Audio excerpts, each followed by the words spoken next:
विशोक षष्ठी व्रत। राजा युधिष्ठिर ने कहा, जनार्दन, आपके श्री मुख से पंचमी व्रतों का विधान सुनकर बहुत प्रसन्नता हुई। अब आप षष्ठी व्रतों का विधान बतलाएं। मैंने सुना है कि षष्ठी को भगवान सूर्य की पूजा करने से सभी व्याधियां शांत हो जाती हैं और सभी कामनाएं पूर्ण हो जाती हैं। भगवान श्री कृष्ण बोले, महाराज, सर्वप्रथम मैं विशोक षष्ठी व्रत का विधान बतलाता हूँ।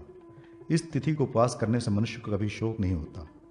माघ मास के शुक्ल पक्ष की पंचमी को प्रभात काल में उठकर दंत धावन करें। कृष्ण तिलों से स्नान कर आदि द्वारा पवित्र हो खिचड़ी का भोजन करें। रात्रि में ब्रह्मचर्य पूर्वक रहें। दूसरे दिन षष्ठी को प्रभात काल में उठकर स्नान आदि से पवित्र हो जाएं। स्वर्ण का एक कमल बनाएं, उसे सूर्य नारायण का स्वरूप मानकर रक्त चंदन, रक्त करवीर पुष्प और रक्त वर्ण के 2 वस्त्र, धूप, दीप, नैवेद्य आदि से उनका पूजन करें। तदनंतर हाथ जोड़कर इस मंत्र से प्रार्थना करें, हे आदित्य देव, जैसे आपने अपना स्थान शोक से रहित बनाया है, वैसा ही मेरा भी भवन सदा शोक रहित हो तथा जन्म जन्म में मेरी आप में भक्ति बनी रहे। इस विधि से पूजन कर षष्ठी को ब्राह्मण भोजन कराएं। गोमूत्र का प्राशन करें। फिर गुड़, अन्न, उत्तम 2 वस्त्र और सुवर्ण ब्राह्मण को प्रदान करें।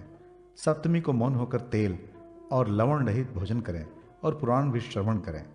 इस प्रकार 1 वर्ष पर्यंत दोनों पक्षों की षष्ठी का व्रत कर अंत में शुक्ल सप्तमी को सुवर्ण कमल युक्त कलश, श्रेष्ठ सामग्रियों से युक्त उत्तम शैया और पयस्वनी कपिला गौ ब्राह्मण को दान करें। इस विधि से कृपणता छोड़कर जो इस व्रत को करता है वह करोड़ों वर्षों से भी अधिक समय तक शोक, रोग, दुर्गति आदि से मुक्त रहता है। यदि किसी कामना से यह व्रत किया जाए तो उसकी वह कामना अवश्य पूर्ण होती है, और यदि निष्काम होकर व्रत करें तो उसे मोक्ष की प्राप्ति होती है। जो इस शोक विनाशिनी विशोक षष्ठी का एक बार भी उपवास करता है वो कभी दुखी नहीं होता और इंद्रलोक में निवास करता है। कमल षष्ठी, फल षष्ठी व्रत। भगवान श्री कृष्ण बोले, राजन, अब मैं कमल षष्ठी नामक व्रत को बतलाता हूँ, जिसमें उपवास करने से व्यक्ति पाप मुक्त होकर स्वर्ग को प्राप्त करता है। मार्गशीर्ष मास के शुक्ल पक्ष की पंचमी को नियत व्रत होकर षष्ठी का उपवास करें। कृष्ण सप्तमी को स्वर्ण कमल, स्वर्ण फल तथा शर्करा के साथ कलश ब्राह्मण को प्रदान करें। इसी विधि से 1 वर्ष पर्यंत दोनों पक्षों में प्रत्येक षष्ठी को उपवास करें। भानु, अर्क, रवि, ब्रह्मा, सूर्य, शुक्र, हरि, शिव, श्रीमान, विभा, वसु, त्वष्टा तथा वरुण, इन 12 नामों से क्रमशः 12 महीनों में पूजन करें। और भानुर में प्रियताम, अक्रो में प्रियताम, इस प्रकार प्रतिमास सप्तमी को दान और षष्ठी पूजन आदि के साथ उच्चारण करें। व्रत के अंत में ब्राह्मण दंपत्ति की पूजा कर वस्त्र, आभूषण, शर्करा पूर्ण कलश और स्वर्ण कमल तथा स्वर्ण फल ब्राह्मण को देकर निम्नलिखित मंत्र पढ़कर व्रत पूर्ण करें। हे सूर्य देव, जिस प्रकार आपके भक्तों के लिए यह मास व्रत फलदायी होता है, उसी प्रकार मुझे भी जन्म जन्म में अनंत फलों की प्राप्ति होती रहे। इस अनंत फल देने वाले फल षष्ठी व्रत को जो करता है वो सुरापान आदि सभी पापों से मुक्त हो सूर्यलोक में सम्मानित होता है और अपने आगे पीछे की 21 पीढ़ियों का उद्धार करता है। जो इसका महात्म्य श्रवण करता है वो भी कल्याण का भागी होता है। मंदार षष्ठी व्रत। भगवान श्री कृष्ण बोले, राजन, अब मैं सभी पापों को दूर करने वाला तथा समस्त कामनाओं को पूर्ण करने वाले मंदार षष्ठी नामक व्रत का विधान बतलाता हूँ। व्रती माघ मास के शुक्ल पक्ष की पंचमी तिथि को स्वल्प भोजन कर नियम पूर्वक रहे और षष्ठी का उपवास करे। ब्राह्मणों का पूजन करें तथा मंदार का पुष्प भक्षण कर रात्रि में शयन करे।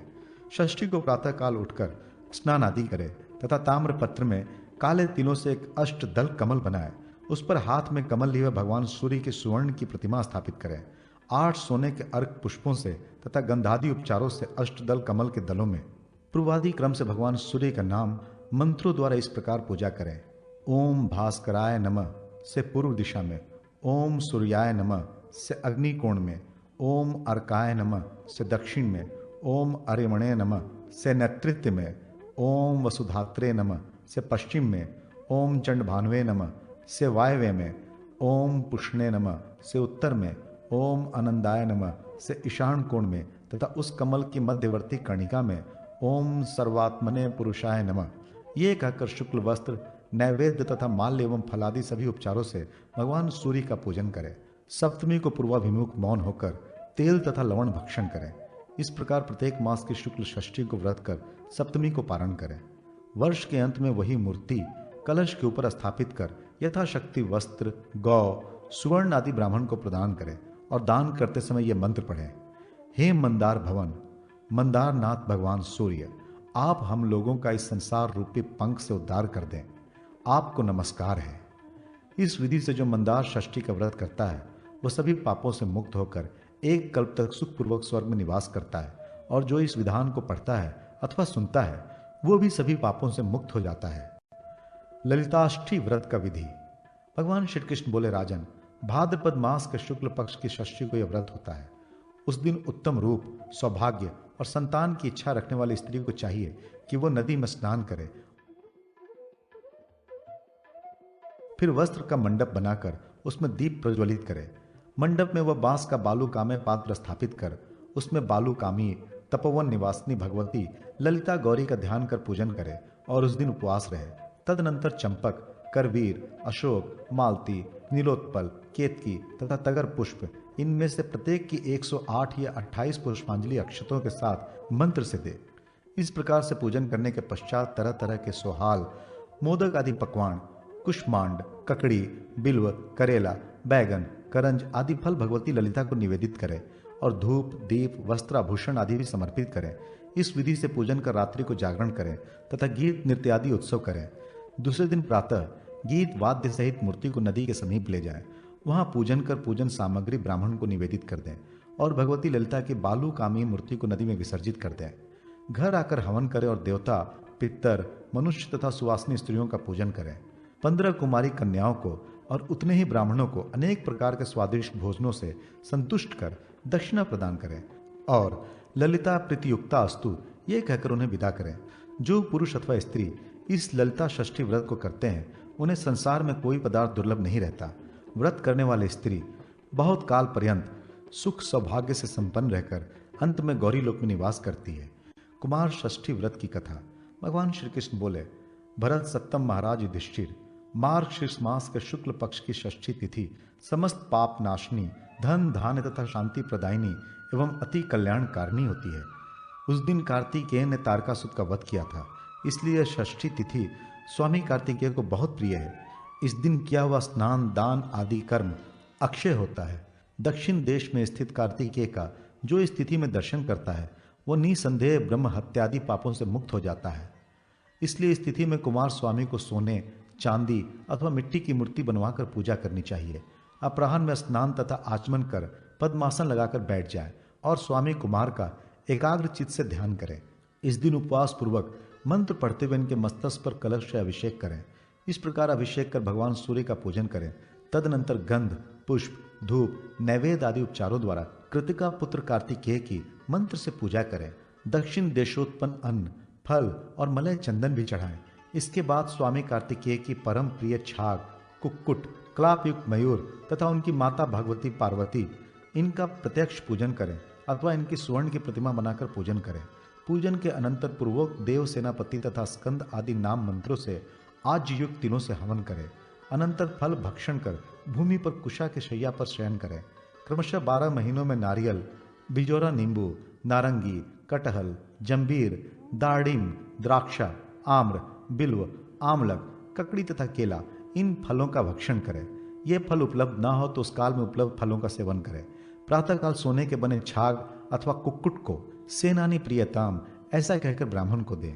12 महीनों में क्रम से सेनानी, संभूत, क्रौंचारी, षणमुख, गुह, गांगेय, कार्तिकेय, स्वामी, बाल ग्रहाग्रणी, छाग प्रिय, शक्तिधर तथा द्वार, इन नामों से कार्तिकेय का पूजन करें और नामों के अंत में प्रियताम ये पद नियोजित करें, यथा सेनानी प्रियताम इत्यादि। इसके पश्चात ब्राह्मणों को भोजन कराकर स्वयं भी मौन होकर भोजन करें। वर्ष समाप्त होने पर कार्तिक मास के शुक्ल पक्ष की षष्ठी को वस्त्र, आभूषण आदि से कार्तिकेय का पूजन एवं हवन करें और सब सामग्री ब्राह्मण को निवेदित करते हैं। इस विधि से जो पुरुष अथवा स्त्री इस व्रत को करते हैं वे उत्तम फलों को प्राप्त कर इंद्रलोक में निवास करते हैं। अतः राजन, शंकरात्मज कार्तिकेय का सदा प्रयत्न पूर्वक पूजन करना चाहिए। राजाओं के लिए तो कार्तिकेय की पूजा का विशेष महत्व है। जो राजा स्वामी कुमार का इस प्रकार पूजन कर युद्ध के लिए जाता है वह अवश्य ही विजय प्राप्त करता है। विधि पूर्वक पूजा करने पर भगवान कार्तिकेय पूर्ण प्रसन्न हो जाते हैं। जो षष्ठी को नक्त व्रत करता है वह संपूर्ण पापों से मुक्त होकर कार्तिकेय के लोक में निवास करता है। दक्षिण दिशा में जाकर जो भक्ति पूर्वक कार्तिकेय का दर्शन और पूजन करता है वो शिवलोक को प्राप्त करता है। जो सदा शर बणोद्भव आदि देव कार्तिकेय की आराधना करता है वह बहुत काल तक स्वर्ग का सुख भोग कर पृथ्वी पर जन्म ग्रहण करता है तथा चक्रवर्ती राजा का सेनापति होता है। विजय सप्तमी व्रत। युधिष्ठिर ने पूछा, देव, विजय सप्तमी व्रत में किसकी पूजा की जाती है, उसका क्या विधान है और क्या फल है, इसे आप बतलाने की कृपा करें। भगवान श्री कृष्ण बोले, राजन, शुक्ल पक्ष की सप्तमी तिथि को यदि आदित्यवार हो तो उसे विजय सप्तमी कहते हैं। वह सभी पातकों का विनाश करने वाली है। उस दिन किया हुआ स्नान, दान, जप, होम तथा उपवास आदि कर्म अनंत फलदायक होता है। जो उस दिन फल, पुष्प आदि लेकर भगवान सूर्य की प्रदक्षिणा करता है वह सर्वगुण संपन्न उत्तम पुत्र को प्राप्त करता है। पहली प्रदक्षिणा नारियल फलों से, दूसरी रक्त नागर से, तीसरी बिजौरा नींबू से, चौथी कदली फल से, पांचवी श्रेष्ठ कुष्मांड से, छठी पके हुए तेंदु के फलों से और सातवीं वृंताक फलों से करें अथवा अष्टोत्तर शत प्रदक्षिणा करें। मोती, पद्मराग, नीलम, पन्ना, गोमेद, हीरा और वैदुर्य आदि से प्रदक्षिणा करें तथा अखरोट, बेर, बिल्व, करौंदा, आम्र, आमड़ा, जामुन आदि जो भी उस काल में फल फूल मिले उससे प्रदक्षिणा करें। प्रदक्षिणा करते समय बीच में बैठे नहीं, न किसी को स्पर्श करें और न किसी से बात करें। एकाग्र चित्त से प्रदक्षिणा करने से सूर्य भगवान प्रसन्न होते हैं। गौ के घृत से वसोर धारा भी दें। किंकणी युक्त ध्वजा तथा श्वेत छत्र चढ़ाएं और फिर कुमकुम, गंध, पुष्प, धूप तथा नैवेद्य आदि उपचारों से पूजन कर मंत्र से भगवान सूर्य से क्षमा याचना करें। इस व्रत में उपवास, नक्त व्रत अथवा आयाचित व्रत करें। इस विजया सप्तमी का नियम पूर्वक व्रत करने से रोगी रोग से मुक्त हो जाता है, दरिद्र लक्ष्मी प्राप्त करता है, पुत्रहीन पुत्र प्राप्त करता है तथा विद्यार्थी विद्या प्राप्त करता है। शुक्ल पक्ष के आदित्यवार युक्त 7 सप्तमियों में नक्त व्रत कर मूंग का भोजन करना चाहिए। भूमि पर प्लाश के पत्तों पर शयन करना चाहिए। इस प्रकार व्रत की समाप्ति पर सूर्य भगवान का पूजन कर षडक्षर मंत्र से अष्टोत्तर शत हवन करें। स्वर्ण पात्र में सूर्य प्रतिमा स्थापित कर रक्त वस्त्र, गौ और दक्षिणा मंत्र का उच्चारण करते हुए ब्राह्मण को प्रदान करें। तदनंतर शय्यादान, श्राद्ध, पितृ तर्पण आदि कर्म करें। इस व्रत के करने से यात्रियों की यात्रा प्रशस्त हो जाती है। विजय की इच्छा वाली राजा को युद्ध में विजय अवश्य प्राप्त होती है, इसलिए लोक में यह विजय सप्तमी के नाम से विश्रुत है। इस व्रत को करने वाला पुरुष संसार के समस्त सुखों को भोग कर सूर्य लोक में निवास करता है और फिर पृथ्वी पर जन्म ग्रहण कर दानी, भोगी, विद्वान, दीर्घायु, निरोग, सुखी और हाथी, घोड़े तथा रत्नों से संपन्न बड़ा प्रतापी राजा होता है। यदि स्त्री इस व्रत को करे तो वह पुण्य भागनी होकर उत्तम फलों को प्राप्त करती है। राजन, इसमें आपको किंचित भी संदेह नहीं करना चाहिए। आदित्य मंडल दान विधि। भगवान श्री कृष्ण बोले, महाराज, अब मैं समस्त अशुभों के निवारण करने वाले श्रेष्ठकर आदित्य मंडल के दान का वर्णन करता हूँ। जौ अथवा गोधूम के चूर्ण में गुड़ मिलाकर उसे गौ के घृत में भली भांति पकाकर सूर्य मंडल के समान एक अति सुंदर अपूप बनाए और फिर सूर्य भगवान का पूजन कर उनके आगे रक्त चंदन का मंडप अंकित कर उसके ऊपर वह सूर्य मंडलात्मक मंडप रखें। ब्राह्मणों को सादर आमंत्रित कर रक्त वस्त्र तथा दक्षिणा सहित वो मंडक मंत्र को पढ़ते हुए ब्राह्मण को प्रदान करें। ब्राह्मण भी उसे ग्रहण कर मंत्र बोले। इस प्रकार विजय सप्तमी को मंडक का दान करें और सामर्थ्य होने पर सूर्य भगवान की प्रीति के लिए शुद्ध भाव से नित्य ही मंडक प्रदान करें।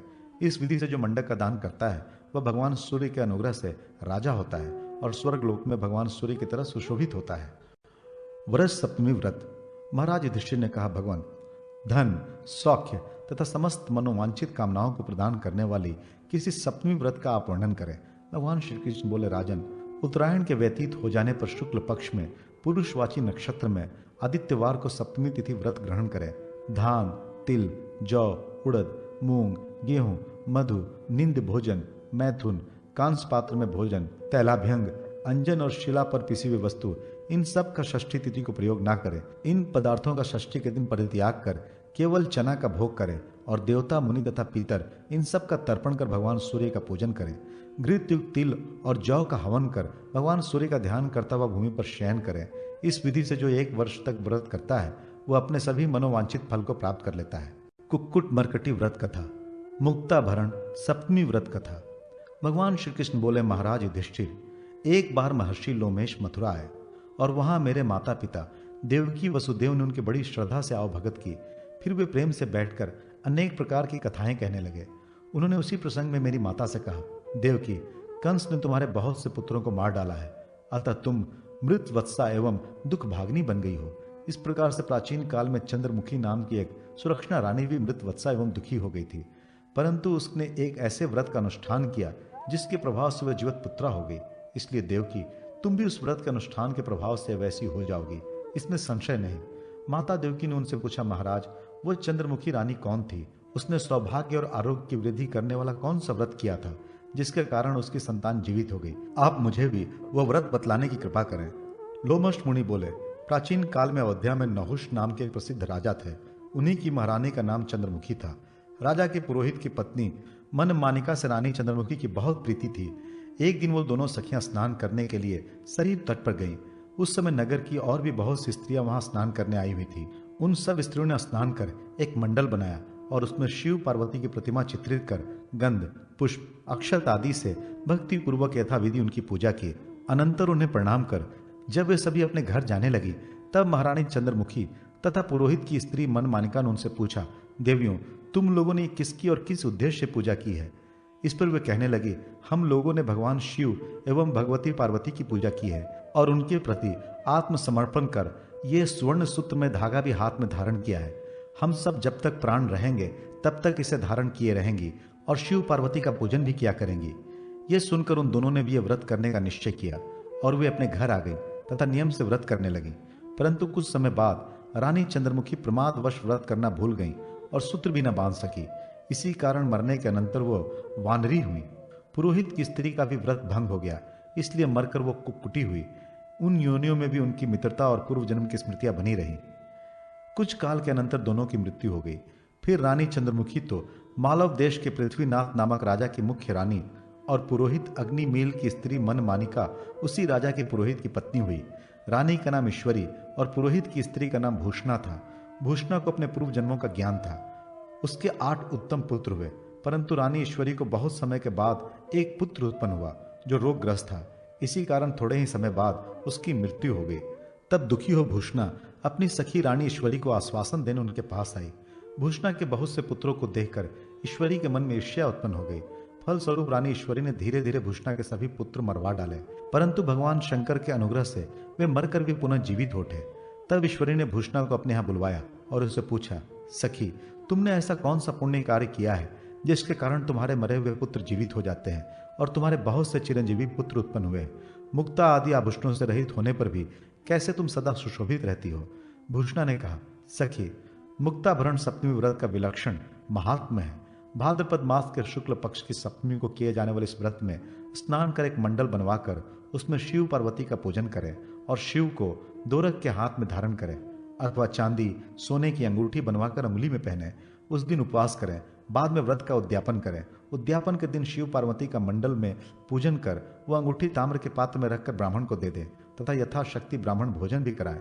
इस व्रत के करने से सभी पदार्थ प्राप्त होते हैं। सखी, भाद्रपद मास के शुक्ल पक्ष की सप्तमी तिथि को तुमने और मैंने साथ ही इस व्रत का नियम ग्रहण किया था, परंतु प्रमादवश तुमने वो छोड़ दिया। इसी से तुम्हारा पुत्र नष्ट हो गया और राज्य पाकर भी तुम दुखी ही रहती हो। मैंने व्रत का भक्ति पूर्वक पालन किया, इसलिए मैं सब प्रकार से सुखी हूँ, परंतु मेरा व्रत अंत में भंग हो गया था, इसलिए एक जन्म में मुझे कुकुटी बनना पड़ा। सखी, मैं तुम्हें अपने द्वारा किए गए व्रत का आधा पुण्य फल देती हूँ, इससे तुम्हारे सभी दुख दूर हो जाएंगे। इतना कहकर भूषणा ने अपने व्रत का आधा पुण्य फल ईश्वरी को दे दिया। उसके प्रभाव से ईश्वरी के दीर्घ आयु वाले बहुत पुत्र उत्पन्न हुए और उससे सब प्रकार का सुख प्राप्त हुआ तथा अंत में मोक्ष भी प्राप्त हुआ। लोमेश मुनि बोले, देवकी, तुम भी इस व्रत को करो, इससे तुम्हारी संतान स्थिर हो जाएगी और तुम्हारा पुत्र तीनों लोकों का स्वामी होगा। ये कहकर लोमेश मुनि अपने आश्रम को चले गए। भगवान श्री कृष्ण बोले, महाराज, मेरी माता को इसी व्रत के प्रभाव से मेरे जैसा पुत्र पैदा हुआ और मेरी इतनी आयु बढ़ी तथा कंस आदि दुष्टों से भी बच गया। यह प्रसंग वश मैंने इस व्रत का महात्म्य बतलाया है। अन्य जो भी कोई स्त्री इस व्रत का आचरण करेगी उसे कभी संतान का वियोग नहीं होगा और अंत में वो शिवलोक को प्राप्त करेगी। उभय सप्तमी व्रत। भगवान श्री कृष्ण बोले, महाराज, अब मैं सप्तमी कल्प का वर्णन करता हूँ, आप इसे प्रीतिपूर्वक सुने। माघ महीने के शुक्ला सप्तमी को संकल्प कर भगवान सूर्य का वरुण देव नाम से पूजन करें। अष्टमी के दिन तिल, पिष्ट, गुड़ और ओदन ब्राह्मण को भोजन कराएं। ऐसा करने से अग्निष्टोम यज्ञ का फल प्राप्त होता है। फाल्गुन शुक्ला सप्तमी को भगवान सूर्य का पूजन करने से वाजपेय यज्ञ का फल प्राप्त होता है। चैत्र शुक्ला सप्तमी में वेदांशु नाम से सूर्य पूजन करने से उक्त नामक यज्ञ के समान पवित्र फल प्राप्त होता है। वैशाख के शुक्ल पक्ष की सप्तमी को धाता नाम से पूजा करने से पशुबंध याग के पुण्य के समान फल प्राप्त होता है। ज्येष्ठ मास की सप्तमी को इंद्र नाम से सूर्य की पूजा करने से वाजपेयी यज्ञ का दुर्लभ फल प्राप्त होता है। आषाढ़ मास की सप्तमी को दिवाकर की पूजा करने से बहुत स्वर्ण की दक्षिणा वाले यज्ञ का फल प्राप्त होता है। श्रवण की सप्तमी को मातापी लोलार्क को पूजन करने से सौत्रा मणि यज्ञ का फल प्राप्त होता है। भाद्रपद मास में शुचि नाम से सूर्य का पूजन करें तो तुला पुरुष दान का फल प्राप्त होता है। आश्विन शुक्ला सप्तमी को सविता की पूजा करने से सहस्त्र गोदान का फल मिलता है। कार्तिक शुक्ला सप्तमी में सप्तवाहन दिनेश की पूजा करने से पुंडरीक याग का फल प्राप्त होता है। मार्ग शीर्ष मास के शुक्ल पक्ष को सप्तमी में भानु की पूजा करने से 10 राजसूय यज्ञों का फल प्राप्त होता है। पौष मास में शुक्ल पक्ष की सप्तमी को भास्कर की पूजा करने से अनेक यज्ञों का फल मिलता है।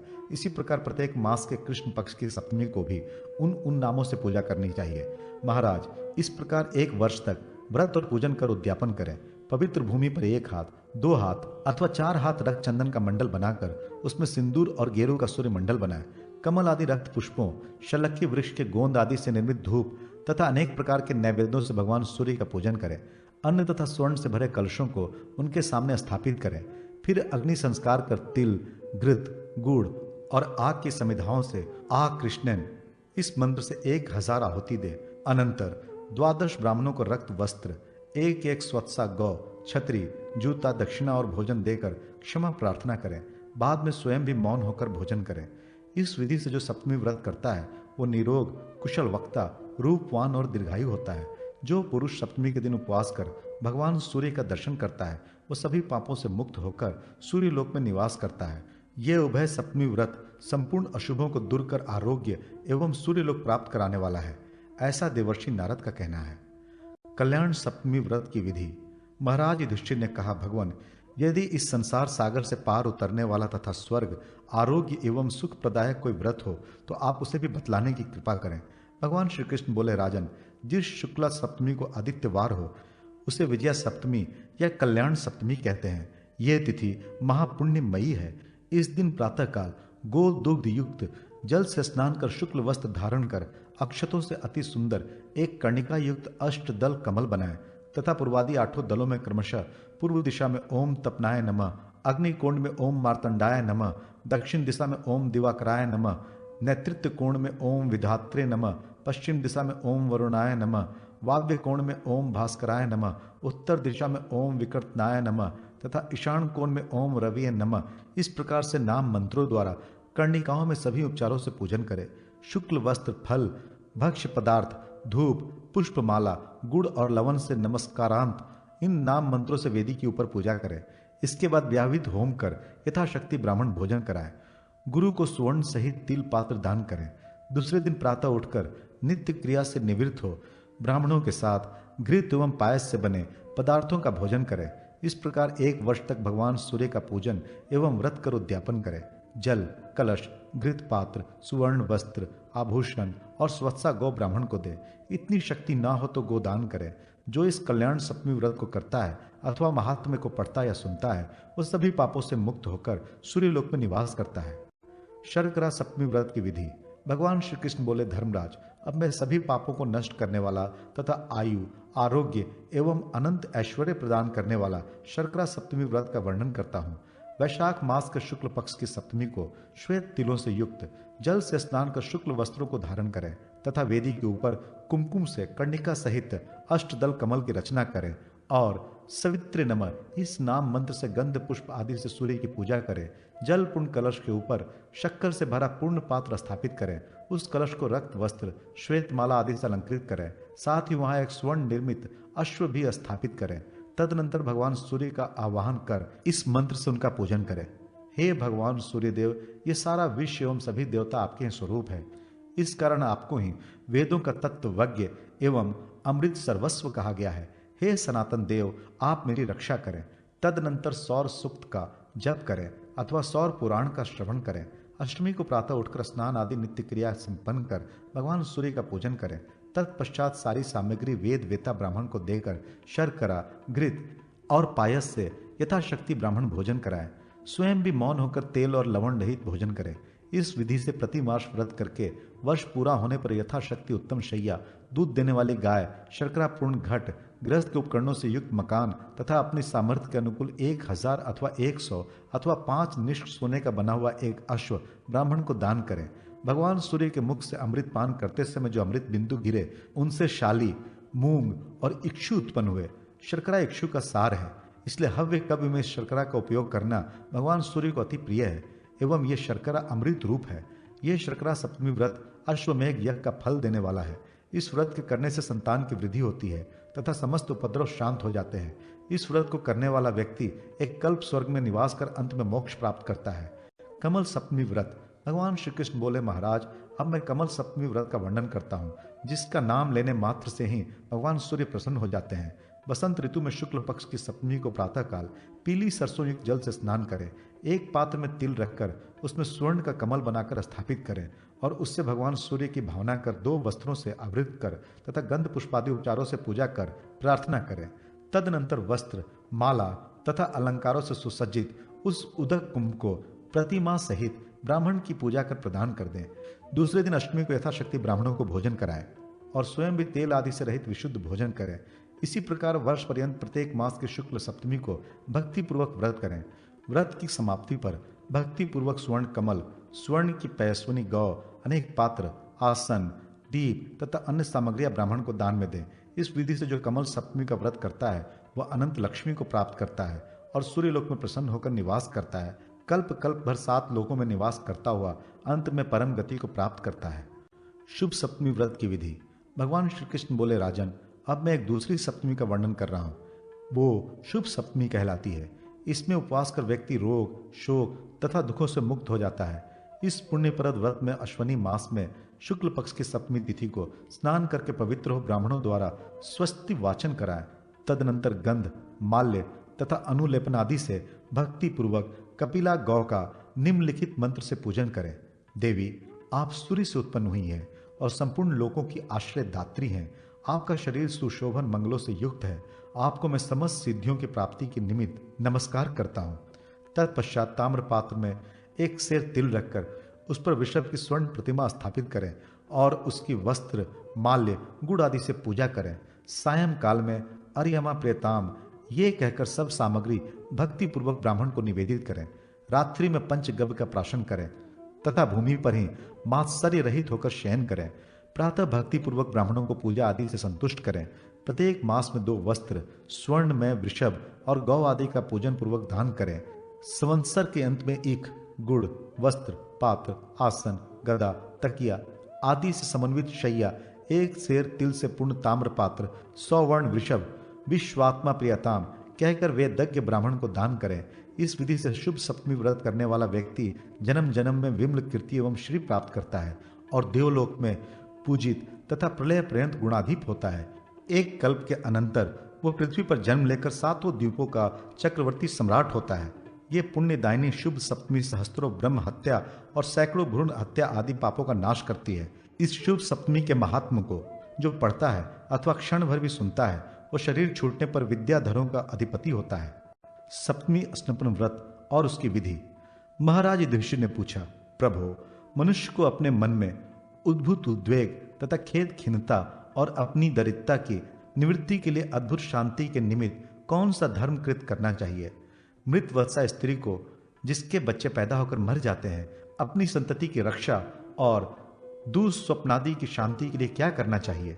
भगवान श्री कृष्ण बोले, राजन, पूर्व जन्म के पाप इस जन्म में रोग, दुर्गति तथा इष्ट जनों की मृत्यु के रूप में फलित होते हैं।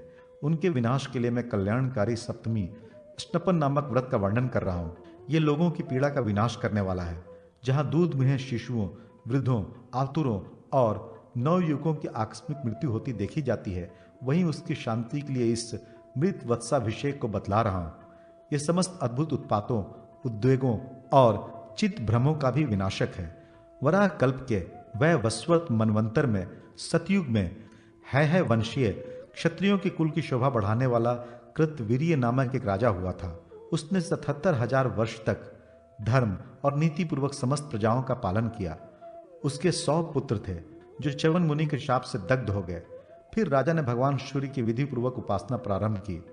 कृतवीर्य के उपवास व्रत, पूजा और स्तोत्रों से संतुष्ट होकर भगवान सूर्य ने उसे अपना दर्शन दिया और कहा, कृतवीर्य, तुम्हें एक सुंदर एवं चिराई पुत्र उत्पन्न होगा जिसका नाम कार्तवीर्य होगा, किंतु तुम्हें अपने पूर्व कृत पापों को विनिष्ट करने के लिए स्नपन सप्तमी नामक व्रत करना पड़ेगा। तुम्हारी मृत वत्सा पत्नी के जब पुत्र उत्पन्न हो जाए तो 7 महीने पर बालक के जन्म नक्षत्र की तिथि को छोड़कर शुभ दिन में ग्रह एवं तारा बल को देखकर ब्राह्मणों द्वारा स्वस्ति वाचन कराना चाहिए। इसी प्रकार वृद्ध, रोगी अथवा अन्य लोगों के लिए किए जाने वाले इस व्रत में जन्म नक्षत्र का परित्याग कर देना चाहिए। गो दूध के साथ लाल अगहनी के चावलों से हव्यान पकाकर मातृकाओं भगवान सूर्य एवं रुद्र की तुष्टि के लिए अर्पण करना चाहिए और फिर भगवान सूर्य के नाम से अग्नि में घी की 7 आहुतियां प्रदान करनी चाहिए। फिर बाद में रुद्र सूक्त से भी आहुतियां देनी चाहिए। इस आहुति में आग एवं पलाश की समिधाएं प्रयुक्त करनी चाहिए तथा हवन कार्य के लिए तिल, जौ एवं घी की 108 आहुतियां प्रदान करनी चाहिए। हवन के बाद शीतल गंगा जल से स्नान करना चाहिए। तदनंतर हाथ में कुश लिए हुए वेदज्ञ ब्राह्मण द्वारा चारों कोणों में 4 सुंदर कलश स्थापित कराएं। पुनः उसके बीच में छिद्र रहित 5वां कलश स्थापित करें। उसे दही अक्षत से विभूषित करके सूर्य संबंधी 7 ऋचाओं से अभिमंत्रित कर दें। फिर उसे तीर्थ जल से भरकर उसमें रत्न या सुवर्ण डाल दें। इसी प्रकार सभी कलशों में सर्वौषधि, पंचगव्य, पंचरत्न, फल और पुष्प डालकर उन्हें वस्त्रों से परिवेष्टित कर दें। फिर हाथी सार, घुड़साल, बिमौट, नदी के संगम, तालाब, गौशाला और राजद्वार इन 7 जगहों से शुद्ध मृत्तिका लाकर उन सभी कलशों में डाल दें। तदनंतर ब्राह्मण रत्न गर्भित चारों कलशों के मध्य में स्थित 5वें कलश को हाथ में लेकर सूर्य मंत्रों का पाठ करें तथा 7 सुलक्षणा स्त्रियों द्वारा जो पुष्पमाला और वस्त्र भूषणों द्वारा पूजित हो, ब्राह्मण के साथ साथ उस घड़े के जल से मृत वत्सा स्त्री का अभिषेक कराएं। अभिषेक के समय इस प्रकार कहें, ये बालक दीर्घायु और ये स्त्री जीवित पुत्र वाली हो। सूर्य, ग्रहों और नक्षत्र समूहों सहित चंद्रमा, इंद्र सहित लोकपालगण, ब्रह्मा, विष्णु, महेश्वर, इनके अतिरिक्त अन्याय देव समूह इस कुमार की सदा रक्षा करें। सूर्य, शनि, अग्नि अथवा अन्याय जो कोई भी बाल ग्रह हो, वे सभी इस बालक को तथा इसके माता पिता को कहीं भी कष्ट ना पहुंचाए। अभिषेक के पश्चात वह स्त्री श्वेत वस्त्र धारण करके अपने बच्चे और पति के साथ उन 7 स्त्रियों की भक्ति पूर्वक पूजा करे। पुनः गुरु की पूजा करके धर्मराज की स्वर्णमयी प्रतिमा ताम्रपात के ऊपर स्थापित करके गुरु को निवेदित कर दें। उसी प्रकार कृपणता छोड़कर अन्य ब्राह्मणों का भी वस्त्र, सुवर्ण, रत्न समूह आदि से पूजन करके उन्हें घी और खीर सहित भक्ष्य पदार्थों का भोजन कराएं। भोजनोपरांत गुरुदेव को बालक की रक्षा के लिए इन मंत्रों का उच्चारण करना चाहिए। ये बालक दीर्घायु हो और 100 वर्षों तक सुख का उपभोग करे। इसका जो कुछ भी पाप था उसे वर्णवानल में डाल दिया गया। ब्रह्मा, रुद्र, वसुगण, स्कंद, विष्णु, इंद्र और अग्नि ये सभी दुष्ट ग्रहों से इसकी रक्षा करें और सदा इसके लिए वरदायक हों। इस प्रकार के वाक्यों का उच्चारण करने वाले गुरुदेव का यजमान पूजन करें। अपनी शक्ति के अनुसार उन्हें कपिला गौ प्रदान करें और फिर प्रणाम करके विदा करें। तत्पश्चात मृत वत्सा स्त्री पुत्र को गोद में लेकर सूर्यदेव और भगवान शंकर को नमस्कार करे और हवन से बचे हुए हव्यान को सूर्यदेव को नमस्कार है ये कहकर खा जाए। ये व्रत उद्विग्नता और दुःस्वप्न आदि में भी प्रशस्त माना गया है। इस प्रकार कर्ता के जन्मदिन के नक्षत्र को छोड़कर शांति प्राप्त करने के हेतु शुक्ल पक्ष की सप्तमी तिथि में सदा सूर्य और शंकर का पूजन करना चाहिए, क्योंकि इस व्रत का अनुष्ठान करने वाला कभी कष्ट में नहीं पड़ता। जो मनुष्य इस विधान के अनुसार इस व्रत का सदा अनुष्ठान करता है वो दीर्घायु होता है। इस व्रत के प्रभाव से कार्तवीर्य ने 10,000 वर्षों तक इस पृथ्वी पर शासन किया था। राजन, इस प्रकार सूर्यदेव इस पुण्यप्रद, परम पावन और आयुवर्धक सप्तमी स्नपन व्रत का विधान बतलाकर वहीं अंतर्हित हो गए। मनुष्य को सूर्य से निरोगता, अग्नि से धन, ईश्वर से ज्ञान और भगवान जनार्दन से मोक्ष की अभिलाषा करनी चाहिए। ये व्रत बड़े बड़े पापों का विनाशक, बाल बुद्धिकारक तथा परम हितकारी है। जो मनुष्य अनन्यचित्त होकर इस व्रत विधान को सुनता है उसे भी सिद्धि प्राप्त होती है। अचला सप्तमी व्रत कथा तथा व्रत विधि। राजा युधिष्ठिर ने पूछा, भगवान, आपने सभी उत्तम फलों को देने वाले माघ स्नान का विधान बतलाया था, परंतु जो प्रातःकाल स्नान करने में समर्थ ना हो तो वो क्या करे? स्त्रियां अति सुकुमारी होती हैं, वे किस प्रकार माघ स्नान का कष्ट सहन कर सकती हैं? इसलिए आप कोई ऐसा उपाय बताएं कि थोड़े से परिश्रम से भी नारियों को रूप, सौभाग्य, संतान और अनंत पुण्य प्राप्त हो जाए। भगवान श्री कृष्ण बोले, महाराज, मैं अचला सप्तमी का अत्यंत गोपनीय विधान आपको बतलाता हूँ, जिसके करने से सब उत्तम फल प्राप्त हो जाते हैं। इस संबंध में आप एक कथा सुने। मगध देश में अति रूपवती इंदुमती नामक एक वेश्या रहती थी। एक दिन वह वेश्या प्रातःकाल बैठी बैठी संसार की अनुवस्थिति का इस प्रकार चिंतन करने लगी। देखो, यह विषय रूपी संसार सागर कैसा भयंकर है, जिसमें डूबते हुए जीव जन्म मृत्यु जरा आदि से तथा जल जंतुओं से पीड़ित होते हुए भी किसी प्रकार पार उतर नहीं पाते। ब्रह्मा जी के द्वारा निर्मित ये प्राणी समुदाय अपने किए गए कर्म रूपी ईंधन से एवं काल रूपी अग्नि से दग्ध कर दिया जाता है। प्राणियों के जो धर्म अर्थ काम से रहित दिन व्यतीत होते हैं, फिर वे कहाँ वापस आते हैं। जिस दिन स्नान दान तप होम स्वाध्याय पितृतर्पण आदि सत्कर्म नहीं किया जाता, वो दिन व्यर्थ है। पुत्र स्त्री घर क्षेत्र तथा धन आदि की चिंता में सारी आयु बीत जाती है और मृत्यु आकर भी दबोचती है। इस प्रकार कुछ निर्विण उद्गिन होकर सोचती विचारती वो इंदुमती वैश्या महर्षि वशिष्ठ के आश्रम में गई और उन्हें प्रणाम कर हाथ जोड़कर कहने लगी, महाराज, मैंने ना तो कोई दान किया, ना जप तप व्रत उपवास आदि सत्कर्मों का अनुष्ठान किया और न शिव विष्णु आदि किन्हीं देवताओं की आराधना की। अब मैं इस भयंकर संसार से भयभीत होकर आपकी शरण में आई हूं। आप मुझे कोई ऐसा व्रत बतलाएं जिससे मेरा उद्धार हो जाए। वशिष्ठ जी बोले, वरान्य, तुम माघ मास के शुक्ल पक्ष की सप्तमी को स्नान करो, जिससे रूप सौभाग्य और सदगति आदि सभी फल प्राप्त होते हैं। षष्ठी के दिन एक बार भोजन कर सप्तमी को प्रातः काल ही ऐसे नदी तट अथवा जलाशय पर जाकर दीपदान और स्नान करो, जिसके जल को किसी ने स्नान कर हिलाया ना हो, क्योंकि जल मल को प्राक्षलित कर देता है। बाद में यथाशक्ति दान भी करो, इससे तुम्हारा कल्याण होगा। वशिष्ठ जी का ऐसा वचन सुनकर इंदुमती अपने घर वापस लौट आई और उनके द्वारा बताई गई विधि के अनुसार उसने स्नान ध्यान आदि कर्मों को संपन्न किया। सप्तमी के स्नान के प्रभाव से बहुत दिनों तक सांसारिक सुखों का उपभोग करती हुई वो देह त्याग के पश्चात देवराज इंद्र की सभी अप्सराओं में प्रधान नायिका के पद पर अधिष्ठित हुई। ये अचला सप्तमी संपूर्ण पापों को प्रशमन करने वाली तथा सुख सौभाग्य की वृद्धि करने वाली है। राजा युधिष्ठिर ने पूछा, भगवान, अचला सप्तमी का महात्म तो आपने बतलाया, कृपा कर अब स्नान का विधान भी बतलाएं। भगवान श्री कृष्ण बोले, महाराज, षष्ठी के दिन एक भुक्त होकर सूर्य नारायण का पूजन करें। यथा संभव सप्तमी को प्रातः काल ही उठकर नदी या सरोवर पर जाकर अरुणोदय आदि वेलों में बहुत सवेरे स्नान करने की चेष्टा करें। स्वर्ण चांदी अथवा ताम्र के पात्र में कुसुम की रंगी हुई बत्ती और तिल का तेल डालकर दीपक प्रज्वलित करें। उस दीपक को सिर पर रखकर हृदय में भगवान सूर्य का ध्यान करें। तदनंतर दीपक को जल के ऊपर तैरा दें। फिर स्नान कर देवता और पितरों का तर्पण करें और चंदर से कर्णिका सहित अष्टदल कमल बनाए। उस कमल के मध्य में शिव पार्वती की स्थापना कर प्रणव मंत्र से पूजा करें और पूर्वादि 8 दलों में क्रम से भानु रवि विवस्वान भास्कर सविता अर्क सहस्त्र किरण तथा सर्वात्मा का पूजन करें। इन नामों के आदि में ओमकार तथा अंत में नमः पद लगाएं, यथा ओम मानवे नमः, ओम रवे नमः इत्यादि। इस प्रकार पुष्प धूप दीप नैवेद्य तथा वस्त्र आदि उपचारों से विधि पूर्वक भगवान सूर्य की पूजा कर स्वस्थानन गम्यताम ये कहकर विसर्जित कर दे। बाद में ताम्र अथवा मिट्टी के पात्र में गुड़ और घृत सहित तिल चूर्ण तथा स्वर्ण का ताल पत्राकार एक कान का आभूषण बनाकर पात्र में रख दें। अनंतर रक्त वस्त्र से उसे ढककर पुष्प धूपादि से पूजन करें और वो पात्र दौर्भाग्य तथा दुखों के विनाश की कामना से ब्राह्मण को दे दें। अनंतर पुत्र पशु वृत्त समन्वित मेरे ऊपर भगवान सूर्य प्रसन्न हो जाए, ऐसी प्रार्थना करें। फिर गुरु को वस्त्र तिल गौ और दक्षिणा देकर यथाशक्ति अन्य ब्राह्मणों को भोजन कराकर व्रत समाप्त करें। जो पुरुष इस विधि से अचला सप्तमी को स्नान करता है, उसे संपूर्ण माघ स्नान का फल प्राप्त होता है। जो इस महात्मा को भक्ति से कहेगा या सुनेगा तथा लोगों को इसका उपदेश करेगा, वो उत्तम लोक को अवश्य प्राप्त करेगा। बुधाष्टमी व्रत कथा तथा महात्मा। भगवान श्री कृष्ण बोले, महाराज, अब मैं बुधाष्टमी व्रत का विधान बतलाता हूँ, जिसे करने वाला कभी नरक का मुख नहीं देखता। इस विषय में आप एक आख्यान सुने। सतयुग के प्रारंभ में मनु के पुत्र राजा इल हुए। वे अनेक मित्रों तथा भृत्यों से घिरे रहते थे। एक दिन वो मृगया के प्रसंग से एक हिरण का पीछा करते हुए हिमालय पर्वत के समीप एक जंगल में पहुंच गए। उस वन में प्रवेश करते ही वे सहसा स्त्री रूप में परिणित हो गए। वो वन शिवजी और माता पार्वती जी का विहार क्षेत्र था। वहां शिव जी की आज्ञा थी कि जो पुरुष इस वन में प्रवेश करेगा वो तत्क्षण ही स्त्री हो जाएगा। इस कारण राजा इल भी स्त्री हो गए।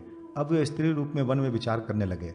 वे ये नहीं समझ सके कि मैं कहाँ आ गया हूँ। उस समय चंद्रमा के पुत्र कुमार बुध की दृष्टि उन पर पड़ी।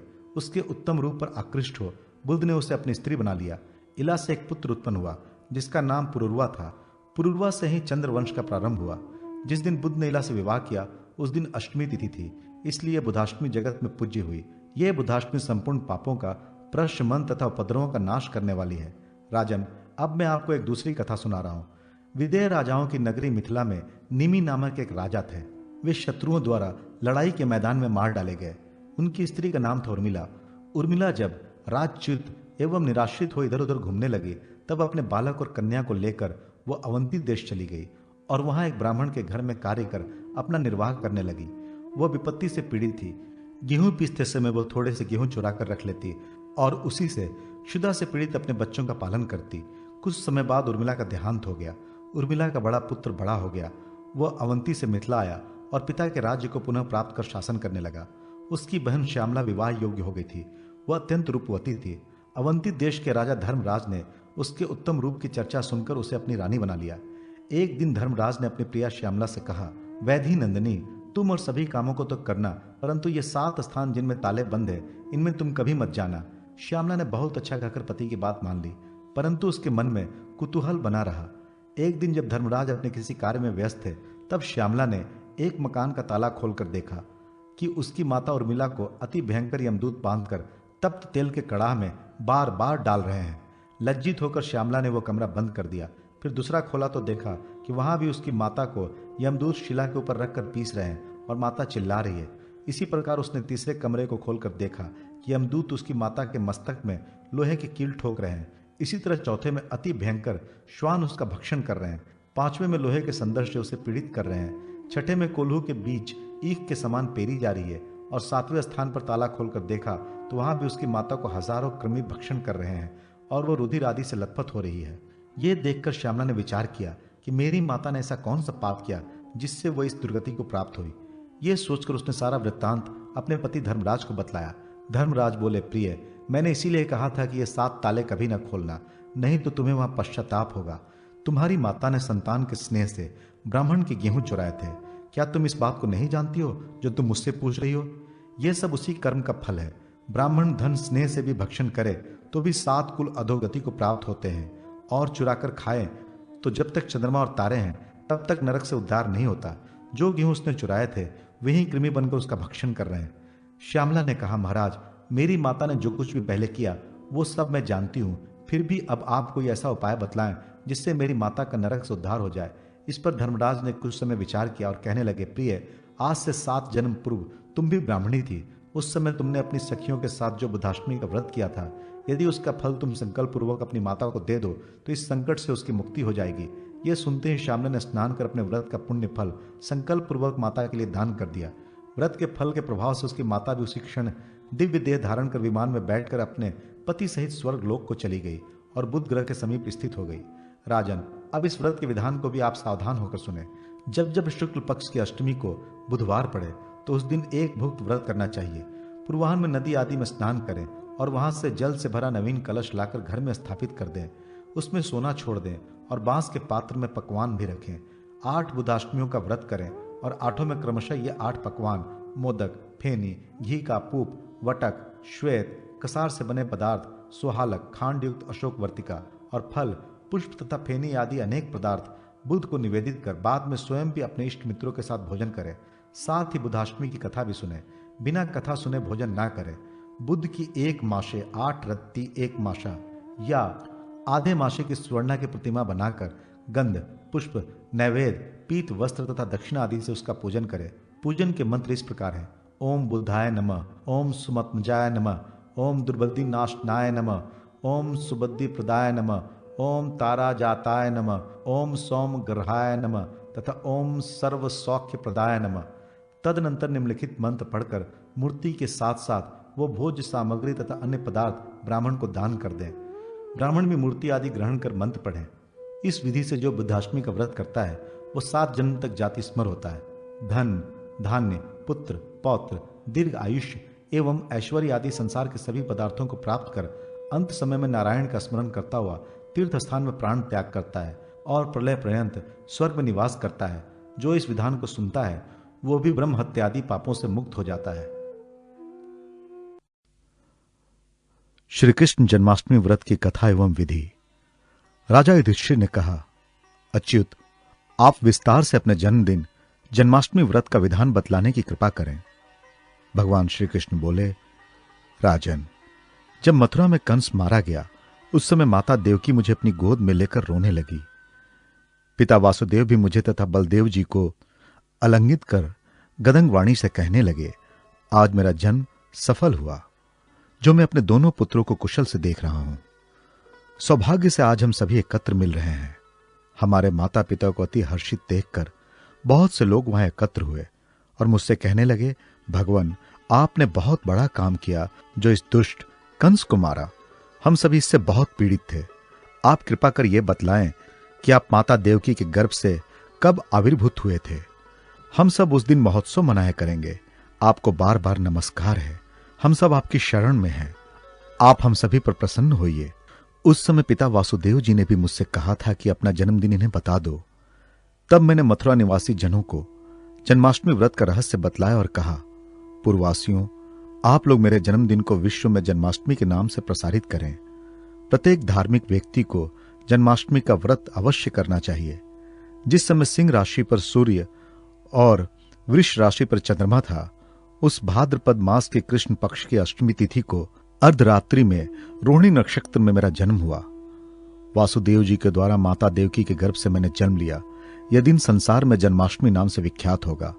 प्रथम यह व्रत मथुरा में प्रसिद्ध हुआ और बाद में सभी लोकों में इसकी प्रसिद्धि हो गई। इस व्रत के करने से संसार में शांति होगी, सुख प्राप्त होगा और प्राणी वर्ग रोग रहित होगा। महाराज युधिष्ठिर ने कहा, भगवान, अब आप इस व्रत का विधान बतलाएं जिसके करने से आप प्रसन्न होते हैं। भगवान श्री कृष्ण बोले, महाराज, इस एक ही व्रत के कर लेने से 7 जन्म के पाप नष्ट हो जाते हैं। व्रत के पहले दिन दंत धावन आदि करके व्रत का नियम ग्रहण करें। व्रत के दिन मध्याह्न में स्नान कर माता भगवती देविका का एक सूतिका ग्रह बनाएं। उसे पद, रागमणि और वनमाला आदि से सुशोभित करें। गोकुल की भांति गोप, गोपी, घंटा, मृदंग, शंख और मांगल्य कलश आदि से समन्वित तथा अलंकृत सूतिका ग्रह के द्वार पर रक्षा के लिए खड़ग, कृष्ण छाग, मुशल आदि रखें। दीवालों पर स्वास्तिक आदि मांगलिक चिन्ह बना दें। षष्ठी देवी की भी नैवेद्य आदि के साथ स्थापना करें। इस प्रकार यथाशक्ति उस सूतिका ग्रह को विभूषित कर बीच में पर्यंक के ऊपर मुझ सहित अर्धसुप्तावस्था वाली तपस्विनी माता देवकी की प्रतिमा स्थापित करें। प्रतिमाएं 8 प्रकार की होती है, स्वर्ण, चांदी, ताम्र, पीतल, मृत्तिका, काष्ठ की, मणिमयी तथा चित्रमयी। इनमें से किसी भी वस्तु की सर्वलक्षण संपन्न प्रतिमा बनाकर स्थापित करें। माता देवकी का स्तनपान करती हुई बाल स्वरूप मेरी प्रतिमा उनके समीप पलंग के ऊपर स्थापित करें। एक कन्या के साथ माता यशोदा की प्रतिमा भी वहां स्थापित की जाए। सूतिका मंडप के ऊपर की भित्तियों में देवता, ग्रह, नाग तथा विगाधर आदि की मूर्तियां हाथों से पुष्प वर्षा करते हुए बनाएं। वसुदेव जी को भी सूतिका ग्रह के बाहर खड्ग और ढाल धारण किए हुए चित्रित करना चाहिए।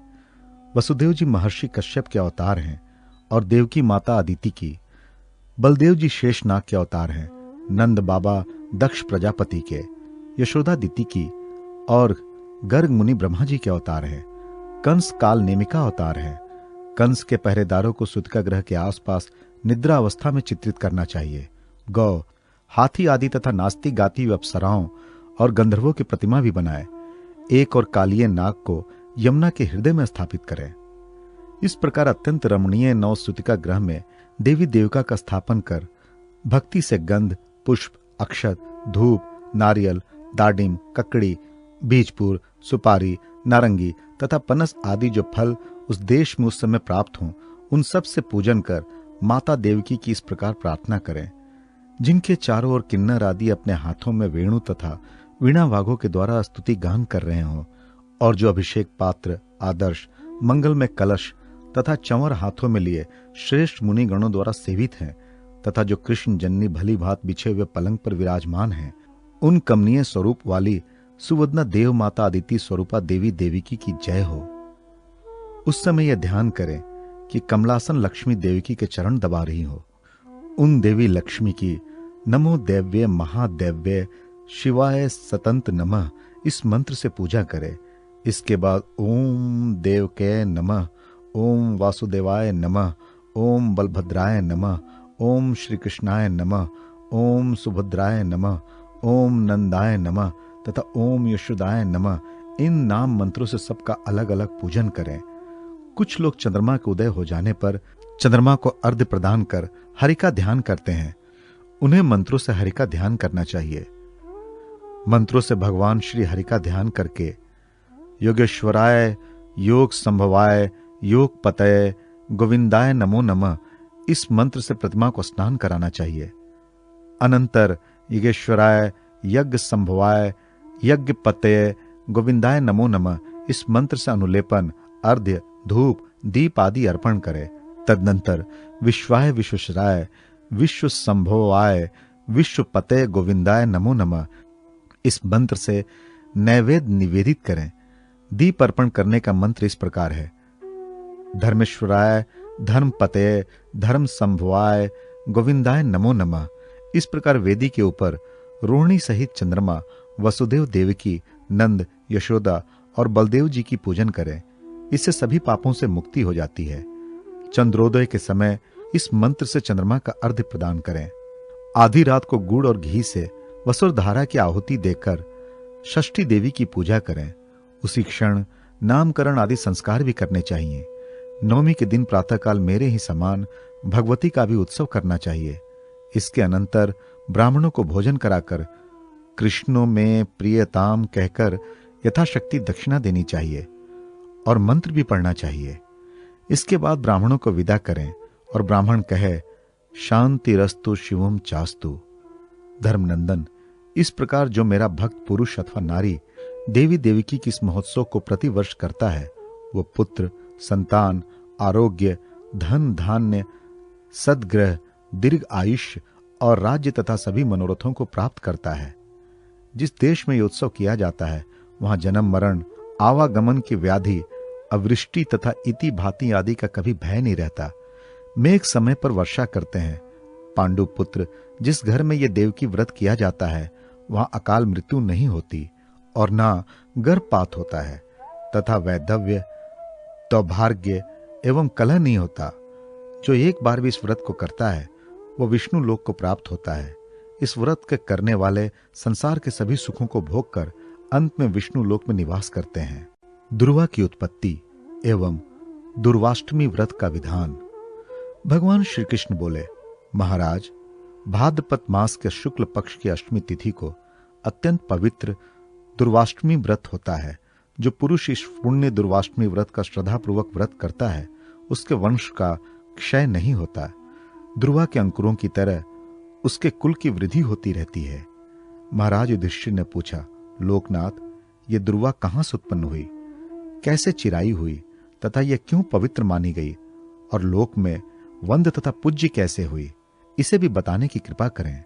भगवान श्री कृष्ण बोले, देवताओं के द्वारा अमृत की प्राप्ति के लिए क्षीर सागर के मथे जाने पर भगवान विष्णु ने अपनी जंघा पर हाथ से पकड़कर मंदराचल को धारण किया था। मंदराचल के वेग से भ्रमण करने के कारण रगड़ से विष्णु भगवान के जो रोम उखड़कर समुद्र में गिरे थे, पुनः समुद्र की लहरों द्वारा उछाले गए वही रोम हरित वर्ण के सुंदर एवं शुभ दुर्वा के रूप में उत्पन्न हुए। उसी दुर्वा पर देवताओं ने मंथन से उत्पन्न अमृत का कुंभ रखा। उससे जो अमृत के बिंदु गिरे, उनके स्पर्श से वह दुर्वा अजर अमर हो गई। वो देवताओं के लिए पवित्र तथा वंग हुई। देवताओं ने भाद्रपद की शुक्ला अष्टमी को गंध, पुष्प, धूप, दीप, नैवेद्य, खजूर, नरिकेल, द्राक्षा, कपित, नारंग, आम्र, बीजपुर, दाड़िम आदि फलों तथा दही, अक्षत माला आदि से मंत्रों द्वारा उसका पूजन किया। देवताओं के साथ ही उनकी पत्नियां तथा अप्सराओं ने भी उसका पूजन किया। मर्त्य लोक में वेदवती, सीता, दमयंती आदि स्त्रियों के द्वारा भी सौभाग्यदायिनी ये दुर्वा पूजित हुई और सभी ने अपना अपना अभिष्ट प्राप्त किया। जो भी नारी स्नान कर, शुद्र वस्त्र धारण कर, दुर्वा का पूजन कर, तिल पिष्ट, गोधूम और सप्त धान्य आदि का दान कर ब्राह्मण को भोजन कराती हैं और श्रद्धा से इस पुण्य तथा संतान कारक दुर्वाष्टमी व्रत को करती हैं, वो पुत्र, सौभाग्य, धन आदि सभी पदार्थों को प्राप्त कर बहुत काल तक संसार में सुख भोग कर अंत में अपने पति सहित स्वर्ग में जाती हैं और प्रलय पर्यंत वहां निवास करती हैं तथा देवताओं के द्वारा आनंदित होती हैं। मासिक कृष्णाष्टमी व्रतों की विधि। भगवान श्री कृष्ण बोले, पार्थ, अब आप समस्त पापों तथा भयों के नाशक, धर्मप्रद और भगवान शंकर के प्रतिकारक मासिक कृष्णाष्टमी व्रतों के विधान का श्रवण करें। मार्गशीर्ष मास की कृष्णाष्टमी को उपवास के नियम ग्रहण कर जितेंद्रिय और क्रोध रहित हो गुरु की आज्ञा अनुसार उपवास करें। मध्याह्न के अनंतर नदी आदि में स्नान कर गंध, उत्तम पुष्प, गुग्गुल धूप, दीप, अनेक प्रकार के नैवेद्य तथा तांबुल आदि उपचारों से शिवलिंग का पूजन कर काले तिलों से हवन करें। इस मास में शंकर जी का पूजन करें और गोमूत्र पान कर रात्रि में भूमि पर शयन करें। इससे अति रात्र यज्ञ का फल प्राप्त होता है। पौष मास की कृष्णाष्टमी को शंभु नाम से महेश्वर का पूजन कर घृत प्राशन करने से वाजपेय यज्ञ का फल प्राप्त होता है। माघ मास की कृष्णाष्टमी को महेश्वर नाम से भगवान शंकर का पूजन कर गो दुग्ध प्राशन करने से अनेक यज्ञों का फल प्राप्त होता है। फाल्गुन मास की कृष्णाष्टमी में महादेव नाम से उनका पूजन कर तिल भक्षण करने से 8 राजसूय यज्ञों का फल प्राप्त होता है। चैत्र मास की कृष्णाष्टमी में स्थाणु नाम से शिव का पूजन कर यव का भोजन करने से अश्वमेध यज्ञ का फल मिलता है। वैशाख मास की कृष्णाष्टमी में शिव नाम से इनका पूजन कर रात्रि में कुशोदक पान करने से 10 पुरुष मेध यज्ञों का फल मिलता है।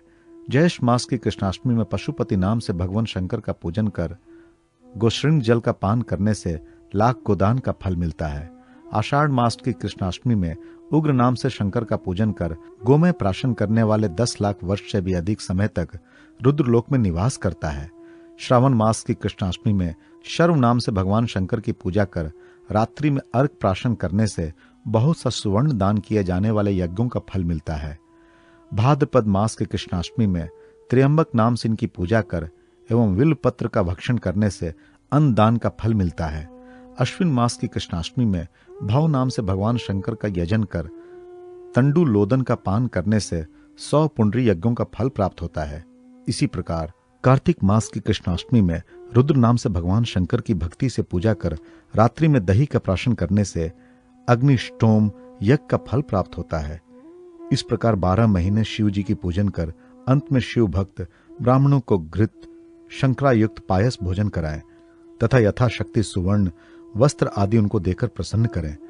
काले तिल से पूर्ण 12 कलश, छाता, जूता तथा वस्त्र आदि ब्राह्मणों को देकर दूध देने वाले स्वत्सा एक कृष्ण वर्ग की गौ भी महादेव जी को निवेदित करें। इस मासिक कृष्णाष्टमी व्रत को जो 1 वर्ष तक निरंतर करता है वो सभी पापों से मुक्त होकर उत्तम ऐश्वर्य प्राप्त करता है और 100 वर्ष पर्यंत संसार के आनंदों का उपभोग करता है। इसी व्रत का अनुष्ठान कर इंद्र, चंद्र, ब्रह्मा तथा विष्णु आदि देवताओं ने उत्तम उत्तम पदों को प्राप्त किया है। जो स्त्री पुरुष इस व्रत को भक्ति पूर्वक करते हैं वे उत्तम विमानों में बैठकर देवताओं द्वारा स्तुत होते हुए शिवलोक में जाते हैं और भगवान शंकर के ऐश्वर्य से संपन्न हो जाते हैं। वहां 8 कल्प पर्यंत निवास करते हैं और जिस व्रत के महात्म्य को सुनता है वह सभी पापों से मुक्त हो जाता है।